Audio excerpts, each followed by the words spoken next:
정부가 오늘 내년 경제 정책 방향을 공개하고 내년을 코로나19 위기에서 경제 정상화로 복귀하는 원년으로 삼겠다고 밝혔습니다.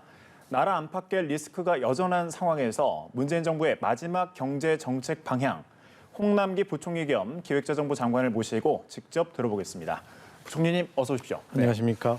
자, 2022년 경제 정책 방향 내용이 확정이 되고 조금 전에 또 발표하고 저희 스튜디오에 이렇게 오셨는데 내년 3.1% 경제 성장 전망을 제시하셨습니다. 이 전망의 근거부터 먼저 말씀 부탁드릴게요. 예, 아시다시피 내년 경제 환경과 관련돼서는 역시 방역 변수가 가장 크겠습니다. 네. 내년 전체적으로 방역 상황이 어느 정도 제어가 돼서 점진적으로 일상 회복으로 간다는 전제하에 이번에 경제 정책의 목표를 세웠다는 말씀을 드립니다. 전체적으로 글로벌 경제하고도 밀접하게 관련이 돼 있는데요. 네. 이와 같은 방역 상황과 글로벌 경기가 어느 정도 회복세에 들어가는 측면을 종합 고려해서 설정했다는 말씀을 드리고요. 이와 같은 큰 측면에서는 대개 외국의 국제기구라든가 또는 IB와 같은 투자은행들은 우리나라 내년도 경제 성장률을 약 3.0%로 네. 주로 전망을 하고 있습니다. 여기에 정부가 내년도에 확장 재정을 수립한 것과 또 경제 정책의 효과 등을 감안해서 또 정부의 어떤 정책 의지까지 실어서 3.1% 정도로 제시했다는 말씀을 드립니다. 물론 정부의 정책은 연간 한 번 정도 수립을 하지만 대개 6월 달에 네. 하반기 경제정책 방향에 대해서는 한번 점검하는 기회가 있습니다. 아마도 내년도에도 하반기 경제정책 방향을 수립할 때 상반기의 방역 상황도 같이 점검이 되지 않을까 이렇게 생각이 됩니다. 네, 이게 내년 코로나19 종식이 가능할 것이다라는 세계 그 보건 전문가의 그런 발언도 있었는데 코로나 상황이 이게 언제 끝날 것을 가정하고 수립한 예, 아까 지표인지요? 말씀드린 네. 대로 저희도 코로나 상황에 대해서는 뭐 이렇게 자신 있게 얘기할 수 있는 부분이 네. 없습니다. 워낙 불확실하다 보니까. 그러나 전반적으로 정부뿐만 아니라 국제기구라든가 대개 외부에서 보는 시각은 내년 정도에는 코로나가 어느 정도 통제가 되면서 일상적으로 단계적인 일상 회복으로 대부분 이렇게 이행돼 갈 것이다라는 큰 틀에서 경제 전망을 했다는 말씀을 드립니다. 네, 알겠습니다. 고용지표 이야기를 해볼게요. 최근 고용지표를 보면 내용 측면에서 개선 흐름이 뚜렷해지는 모습인데 내년 고용 개선의 양과 질적인 목표를 제시해 주신다면요. 예, 지금 말씀하신 대로 지난 11월 달에 네. 취업자 증감수가 55만 3천 명으로 사실 한 8개월 정도 이상 계속 50만 명 이상 취업자가 증가하고 있습니다. 대개 올해 연간으로 보면 저희가 약 35만 명 정도로 취업자 증감이 있을 걸로 네. 생각이 됩니다. 내년에는 여러 가지 경제 여건과 또 올해의 기저효과까지 감안해서 정부가 오늘 발표한 경제 정책 방향에서는 내년도에 플러스 28만 명이 증가하는 거 제시를 했습니다. 네. 내용적인 측면에 있어서 양적인 측면에서 이렇게 되고요. 질적인 측면에서는 역시 민간에서 일자리가 만들어지는 것이 가장 중요하겠습니다. 정부로도 내년에 민간에서 일자리가 주로 만들어지도록 하는데 주력을 하고 여기에 보완적으로 정부의 재정에 의한 재정 일자리가 보완적으로 갖춰지도록 노력해 나가고자 합니다. 네. 특히 이번에 코로나로 집중적인 타격을 받았던 청년층을 위한 네. 취업 그리고 고용에 대해서 각별한 신경을 쓰고자 합니다. 그러니까 그 청년 사정이 좀 심각합니다. 이력 현상도 좀 심각한데 여기에 대해서는 좀 어떤 대책이 예, 마련돼 지금 있습니까? 말씀하신 대로 사실은 코로나로 인해서 네. 이와 같은 이력 효과 방지가 매우 중요합니다. 특히 청년층에 대한 이런 이력 효과가 아주 우려스럽게 제기가 되고 있는데요. 정부로서도 몇 가지 대책을 강구를 이번에 해서 포함을 시켰습니다. 네. 먼저 이제 코로나 학번이라고 하는데요. 제대로 대면 실험 실습을 받지 못한 학번들의 어떤 졸업생들에 대해서는 이번에 대면 학습 그리고 실습할 수 있는 그런 기회를 네. 허용하기로 그렇게 했습니다.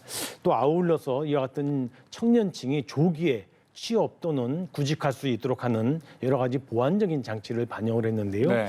예를 들면은 국민취업지원제도에서 조기에 취업할 경우 지급하는 성공수당금, 성공부담금, 지원금을 조금 더 올려서 지원한다든가 또는 중소기업이 청년층을 고용하고 6개월 이상 고용을 유지할 경우에는 장려금을 주게 되는 청년 일자리 장려금을 내년에 다시 신설을 했습니다. 이와 같은 여러 가지 장치를 통해서 이력 효과에 빠질 수 있는 청년층이 조기에 취업과 고용 기회를 가질 수 있도록 정부가 뒷받침해 나가고자 합니다. 네, 일종의 독려를 할 수 있는 그런 장치군요. 네. 자, 요즘 보면 기름값에 뭐 생활비에 사실 뭐 월급만 빼고 다 오른다 이런 말이 있을 정도인데 내년 물가 상승률을 2.2%로 전망하셨는데 이게 그 한국은행이 물가 안정 목표치로 보는 2%보다 높습니다. 그런데 정부가 내놓은 이 물가 상승률의 목표치는 뭐 사실 뭐 단순한 전망치는 아니지 않습니까? 정책 의지까지 고려해서 내놓는 수치일 텐데 서민들이 좀 체감하는 물가 상승률이 높을 것 같습니다. 물가 뭐 불안 심리가 있을 텐데 서민의 피부에 와닿을 수 있는 그런 물가 정책을 소개해 주신다면요. 예, 최근에 코로나 상황도 겹치고 또 공급 사이드의 충격으로 인해서 전 세계적으로 사실은 인플레 압력의 우려가 있습니다. 네.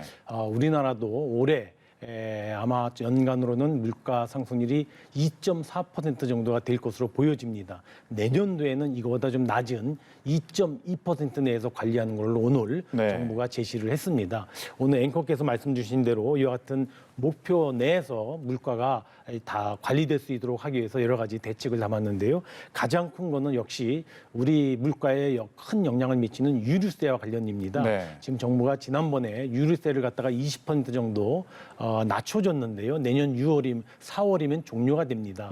이와 같은 내년에도 물가가 잡히지 않는다면 이와 같은 4월까지 시한이 되어 있는 유류세의 인하폭을 결정하도록 그렇게 하겠습니다. 두 번째는 가장 중요한 것이 농축산물의 물가인데요. 아무래도 2월 초에 설이 다가오고 있기 때문에 정부는 지금부터 설 명절 물가 대책을 수립해 나가고 있는데요. 집중적으로 설에 대한 성수품 16개와 쌀에 대해서는 각별하게 물가 관리 대책을 수립해서 시행해 나가고자 합니다. 또한 여러 가지 물가에 영향을 미치는 요인이 있겠습니다만 정부가 관리할 수 있는 요인 중에 공공요금이 있는데요. 가능한 한 공공요금에 대해서는 내년 1, 4분기까지는 최대한 동결 기조를 반영해서 가능한 한 공공요금의 물가 인상이 또 다른 물가까지 파급되지 않도록 하는데 역점을 두고자 합니다. 네, 또 많이 또 주목되고 있는 부분이 글로벌 공급망 차질, 이 공급 리스크라고 하는 부분이 우리 정부라든지 기업이 대처하기는 좀 어려운 게 현실입니다. 어떤 식으로 이 부분을 좀 대응하실 건지? 예, 코로나 이후에 발생한 가장 특징적인 것 중에 하나가 이와 같은 글로벌 공급망의 훼손입니다. 사실 반도체와 같이 국가 핵심 품목에 대한 이러한 어떤 공급망 문제도 매우 중요한데요. 이러한 어떤 국가 핵심 품목에 대해서는 정부와 기업이 밀접히 치밀하게 대응해 나가도록 하겠습니다. 그 이외에 사실은 요소수와 같이 범용 품목에 대해서도 이와 같은 공급망이 교란되는 것이 매우 심각합니다. 정부로서는 내년도에 한 약 4,000개 정도의 소위 수입 의존도가 높은 품목에 대해서 비록 범용 품목일지라도 조기 경보 시스템을 잘 구축해서 가동해 나가겠습니다. 그 중에서도 약 200개 정도의 핵심 품목에 대해서는 이와 같은 모니터링을 토대로 해서 안정적인 품목별 수급 안정 대책을 마련해서 철저하게 대비해 나가고자 합니다. 또 아울러서 근본적으로 이와 같은 문제를 해결하기 위해서 지난 정부가 대외경제안보 전략회의를 신설한 바가 있고요. 그 밑에 이 대외경제안보전략회의 밑에 수급 안정화와 관련되는 기획단을 신설해서 1년 내내 점검하고 대응을 해나가도록 하겠습니다. 네, 내년 경제 이 정상화 과정에서 내수 진작이 또 중요한 부분일 텐데 올해 하반기 경제 정책에 이어서 계속해서 내수 진작에 중점을 두시는 것 같습니다. 이번에 포함이 된 대표적인 내수 진작 체계는 어떤 것들이 있습니까? 예, 아무래도 올해 성장은 수출이 주도를 했다고 해도 과언이 아닐 것입니다. 그러나 내년도에는 수출과 내수가 균형되게 성장하는 것이 중요하고 그런 의미에서 내수 진작이 정부의 정책적 초점이 되었습니다.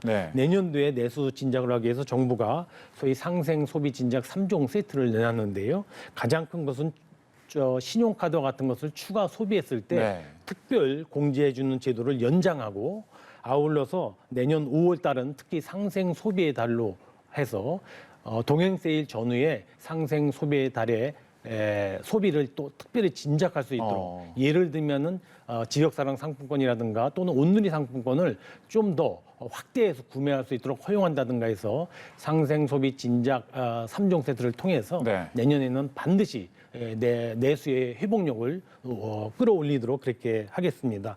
여기에 추가한다면 승용차에 대한 개소세를 정부가 낮춰주고 있는데요. 내년 6월 말까지 그 효과를 보고 그 이후에 추가적인 연장 여부도 고려하도록 그렇게 하겠습니다. 한 가지 더 말씀을 드린다면은 면세점에 대한 구매 한도가 이제까지는 5,000불이었는데요. 이번에 제도를 폐지하도록 그렇게 하고자 합니다. 네, 지금 말씀하신 면세점 구매 한도 폐지. 사실 뭐 이게 우리나라에만 있는 거였는데 네, 그렇다면 이 면세 한도에는 좀 변화가 있는 건가요? 어떻게 되는 겁니까? 예, 일단 이번에 면세점 구매 한도는 폐지하지만은 네. 또 이 면세 한도는 현재 600불로 되어 있습니다. 일각에서 면세 한도 600불도 좀 올린다든가 변화가 있는 거 아니냐는 지적의 말씀이 많이 있는데요. 정부로서는 이번에 면세 한도 600불은 그대로 유지하기로 했습니다. 네. 사실은 이와 관련해서는 OECD 평균이 약 550불 정도가 되고요. 특히 EUA 같은 경우는 이제 약 500불이 조금 안 됩니다. 전체적으로 전 세계적으로 면세 한도가 500~600불 정도이기 때문에 정부로서는 면세 한도는 여러 가지 형평상 600불을 그대로 유지하기로 했다는 말씀을 드립니다. 네, 알겠습니다. 또 미래 산업 구조 변화에 대응하기 위한 또 투자도 매우 중요한 과제잖아요. 투자 분위기 확산을 위해서 마련하신 뭐 대책이라면 어떤 내용이 있을까요? 예, 내년도에 경기 뒷받침하기 위해서는 내수 진작만큼 또 투자 활성화가 매우 중요합니다.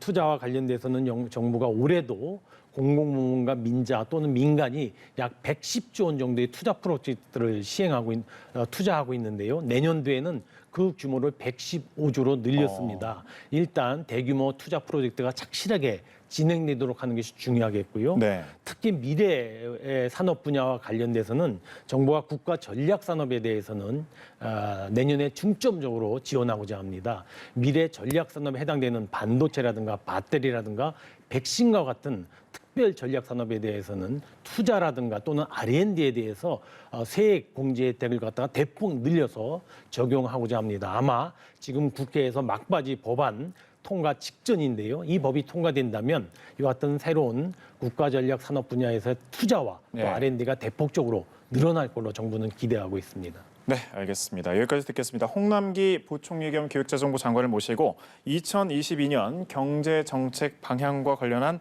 내용을 들어봤습니다. 고맙습니다. 감사합니다.